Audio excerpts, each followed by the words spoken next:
Hey everyone, my name's David. I'm one of the partners here at Happy Marketer, and joining me is Prantik, another partner. We just released our first episode of Happy Hour a couple days ago, and we had a lot of great response, a lot of comments, a lot of positive feedback on how we can make things better, and that really made us very excited to release our second episode, which we're going to do today. So what we have today, we're going to talk about a lot of social media stuff. So we're going to talk about Facebook timeline. There's big news for Facebook. They just launched an IPO, and Prantik wanted to show me this cool website app that he discovered. So we're going to play around with that. Yeah, Cool. looking forward to that. In fact, I'm happy that we made it to week 2. Yeah, I never man. thought, cheers to that. And finally, we have a Chinese face in the video. So I think Yeah, we need it's some exciting, and diversity. thanks a lot for all the lovely feedback and love on Facebook, Twitter, and LinkedIn. I think that's what keeps us going. So Dave, what do you think? What's happening on Facebook timeline? What do you like about it or not like about it? Prantik, I was recently stalking you on Facebook, and I noticed you have a really nice new Facebook profile page, and it incorporates a new Facebook timeline. Yep. So I'm just looking on the screen over here. It seems like you have this cover photo of our latest video that we shot a couple of months ago, so there's a couple of new features. I'm just clicking around here. A lot of these new features have caught people by surprise, but I think it's a very interesting way to lay things out. You can see over here, it now stores all your posts from now until when you're born. Yep. I think that's very interesting, and it has your friends. And the layout is very different. It's much more visual. It shows you all the articles that you've liked and shared, and there's a lot more emphasis on the pictures. And what I like here is they have different types of ways to update your status. Like you have a life event, and Right. like when next time you get married, you can put that as a relationship. So yeah, looking forward to seeing updates from that. But Looking forward to me getting married. oh yeah. Okay. Should be very interesting. Yeah, and you can also show different things on maps and photos. So if you're interested in stalking Prantik, you can check out all the cool videos that he has. Oh, he's a very nice video. So what is it what's the one thing that it probably puts you off? Because I've also been hearing a lot of people not too keen on timeline being mandated. Like I Yeah. believe it's kind of been made compulsory now, right? So is there something that you don't like about timeline? I think people are always adverse to change because for so many years, I think since 2006, it's just been the standard profile, and there's nothing really drastic that's been changed. But all of a sudden, you have this huge profile, and then all your updates are linear, going downwards. So I think that really got people really confused.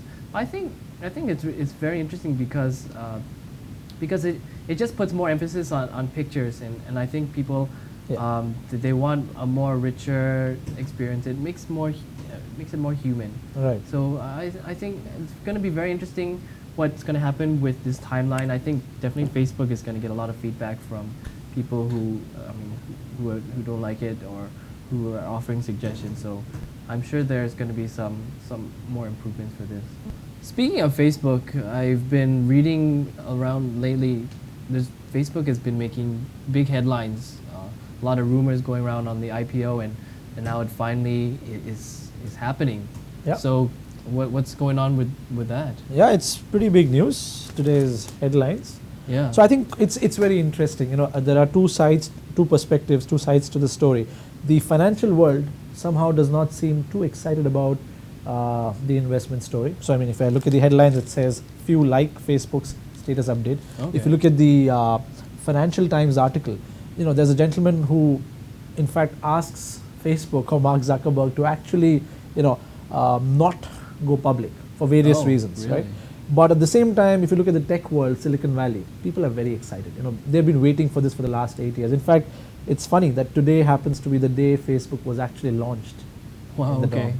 So it's exactly 8 years since Facebook was launched. So I think there are two sides to the story, and we'll see in the next couple of weeks as to how this IPO turns out. The way we see things right now, they're looking to float about 5%. Probably they'll get valued close to about 100 billion, and they're raising about 5 billion. So the finance world has a perspective saying, do they really need to go public? Why do they need the extra money? Because wouldn't anyone think that if you go public, you can get a lot of money? It's good news for them, right?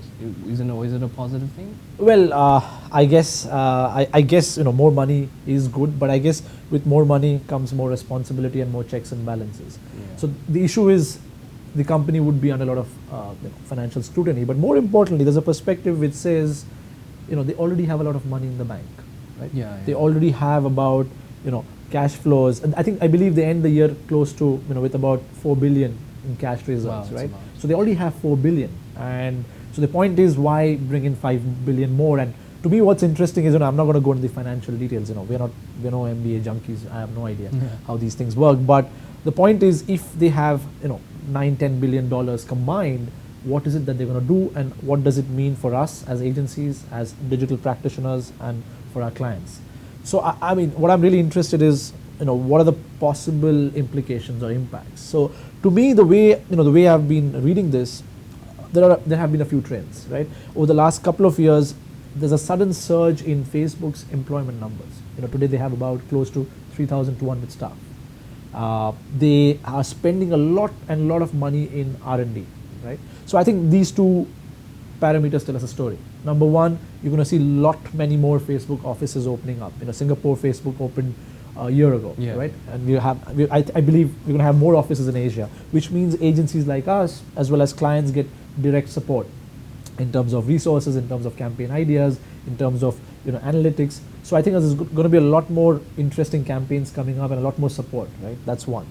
R&D expenditure going up means, I think it can only be a good thing. You're going to see more and more interesting innovations like the Open Graph, Facebook applications, right? Those kind of things coming up. So I think the positive is, the more the money, more people get hired, more interesting tech developments, that get done. But I sincerely hope that a couple of things kind of get tackled in the next year or two once they go public, is the aspect of mobility. We're looking at various kinds of mobile devices, right? So I use a iPhone, you guys use iPads and other Android devices. What's been the missing link here is the utility of Facebook on mobile, right? So like you said, we have the timeline that's come on the mobile app, but we can't play games, right? We can't use many of the applications. So to me, that's a big negative, because out of about 845 million active users on Facebook, 210 or 212 million last I read happen to be in Asia. Right? In fact, India and Indonesia make about 86 million out of that 212, and bulk of the people in Asia access Facebook via mobile. Well, it's interesting that you say that that's a feature lacking in Facebook, because from what I've seen, there's a huge app market, and a lot of the popular games that are on Facebook they have their own apps out there, and they're making a lot of money, and and I mean they aren't really confined within the framework of Facebook. So I'm surprised that you think that they could be incorporated into that. I mean, maybe that's somewhere where they do want to go. Yeah, absolutely. I think the very interesting point that you bring about is gaming, right? Yeah. So in Asia, like I said, access to internet happens primarily through mobile devices. So I think that's something that they got to smoothen out. Number two is apps and games. You're right. It's a huge market. In fact, if you look at Facebook's numbers, 12% of Facebook's revenues are contributed by one gaming company, Zynga. I'm sure many of you guys play Farmville, Cityville, and the likes. So if you can imagine how important gaming and applications are to Facebook's economy, or the kind of community that they've built around, I think that's something that they got to bring on the mobile platform. We got to be able to play games on mobile, which is a big thing in Asia anyway, or be able to use apps via the Facebook mobile application. So I sincerely hope that mobile gets a lot more focus beyond the IPO. Yeah, so what I would also like to see, apart from the mobility aspect, is a lot of innovation is happening in and around Facebook in the West, and I'm referring specifically to developments that have happened after the Open Graph was released. So you saw players like Spotify, Radio, and probably Netflix coming on board to integrate or rather socialize the app usage, right? Washington Reader as a social news reader as well. I would love to see that development happen in Asia as well, because I am fairly sure that the growth for Facebook is in Asia, and we got to be able to listen music, share the activities through our timelines and tickers using these apps. So I think that's something that in fact, this brings me to a very interesting example. Malaysian Airlines has a Facebook app which allows me to not only buy tickets but also block my seats, check-in, right? All on Facebook. All on Facebook. Yeah. And I think that has huge social currency. Likewise, we should be able to socialize most of these applications, whether it's booking tickets for a movie show or for a sports game or listening music, watching TV shows. I think that's the second area. So how do I socialize the apps? How do I allow people to use or enrich the Facebook experience on mobile? I think these two areas, I really hope that this IPO or the extra money that comes in kind of helps catalyze growth in this area. Yeah.